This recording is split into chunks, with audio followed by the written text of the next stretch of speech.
Merhaba arkadaşlar.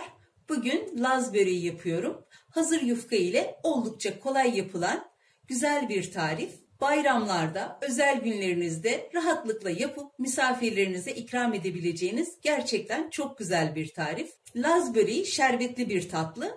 Önce böreğimin muhallebisini yapmakla işe başlıyorum. Çünkü muhallebinin soğuk olması gerekiyor. Muhallebiyi önce yapıp soğumaya bırakacağım. Muhallebisi için kabıma 1 litre süt alıyorum.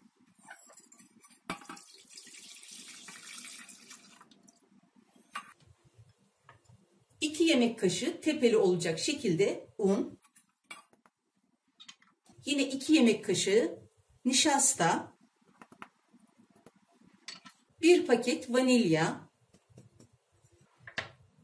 1 adet yumurta sarısı. 1 bardak şeker. Bardak ölçüm 200 mililitre. Yarım çay kaşığı kadar karabiber. Burada da yarım yemek kaşığı tereyağım var. Artık ocağımın başına geçiyorum. Tereyağını muhallebim piştikten sonra ekleyeceğim. Ocağımı yaktım. Bir taraftan da hızlı bir şekilde karıştırıyorum bütün malzemeleri.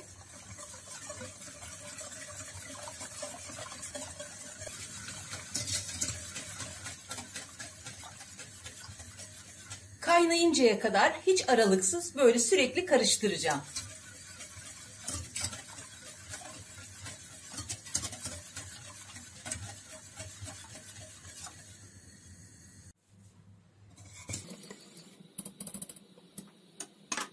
Muhallebim böyle patlamaya başlayınca içine tereyağını da ekliyorum. Ocağı tamamen kısıyorum. Tereyağı eriyinceye kadar 1-2 dakika daha bu şekilde ocakta karıştırıyorum.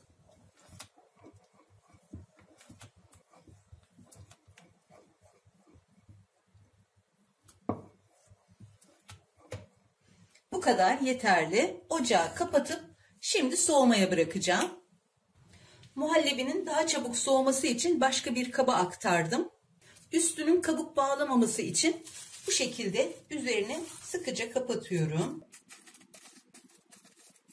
Ve soğumaya bırakıyorum. Tatlımın şerbetini hazırlıyorum. Şerbeti için tencereme 2,5 su bardağı şeker alıyorum.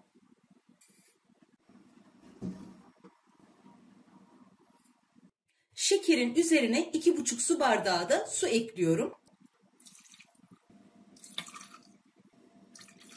Tenceremi ocağa alıyorum.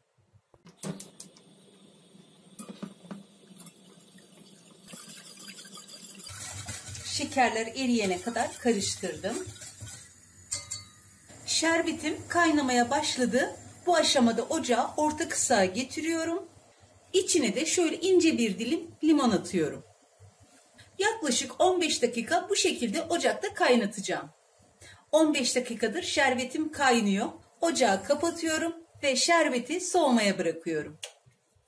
Tavama 150 gram tereyağı aldım. Üzerine de yarım çay bardağı kadar sıvı yağ ekliyorum.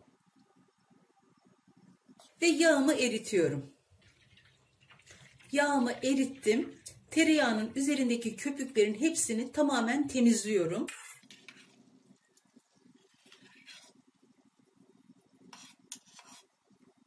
Bu köpükler tereyağının tatlımızın üzerinde yanmasını ve çirkin bir görüntü oluşturmasını sağlar. Yağım da hazır. Şimdi yufkamı tezgaha seriyorum.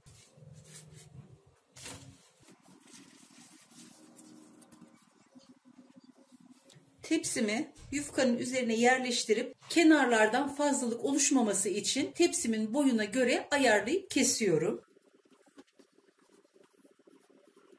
Yufkalarımın kurumaması için üzerini kapatıyorum. Tepsime 1 yemek kaşığı kadar sıvı yağ döktüm. İyice yağlıyorum.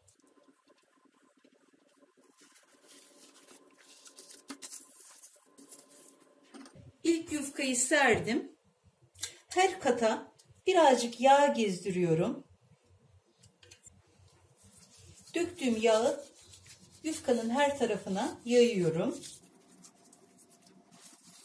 20 kat oluncaya kadar bu işlemi tekrar ediyorum.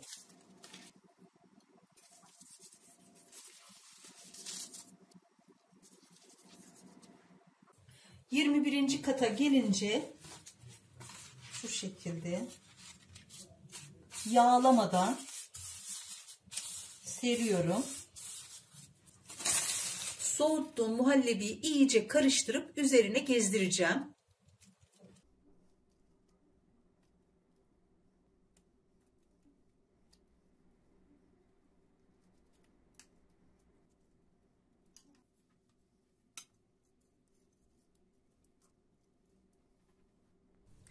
Muhallebiyi üzerine yaydıktan sonra tekrar kat kat yufkaları üzerine sermeye devam ediyorum.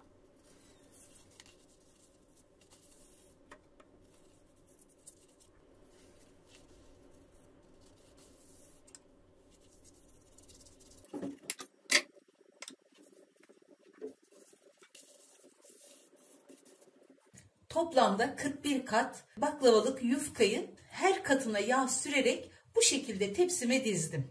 Artık bu son katı.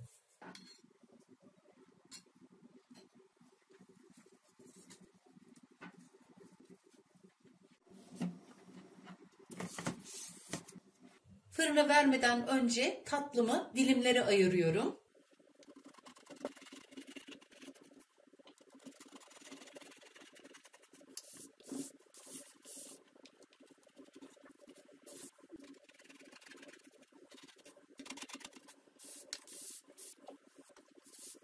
Fırını önceden ısıtmadım. Şimdi 180 derece fırında pişiriyorum. Tatlım pişti. Şöyle 2-3 dakika kadar dinlendirip ilk sıcağı çıktıktan sonra şerbetini dökeceğim. Soğuyan şerbetimi üzerine gezdiriyorum.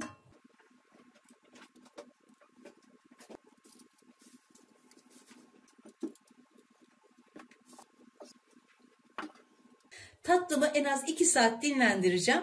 Tatlım iyice dinlendikten sonra servise hazır olacak.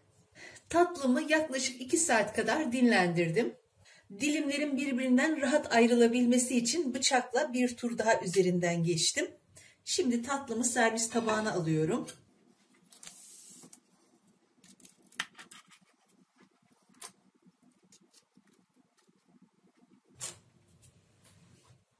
Gerçekten çok güzel, çok hafif, çok lezzetli bir tatlı. Yapımı da oldukça kolay. Bayramlarda, özel günlerinizde mutlaka yapın, deneyin derim. Yapacak ve deneyecek olan herkese şimdiden kolay gelsin, afiyet, şifa olsun.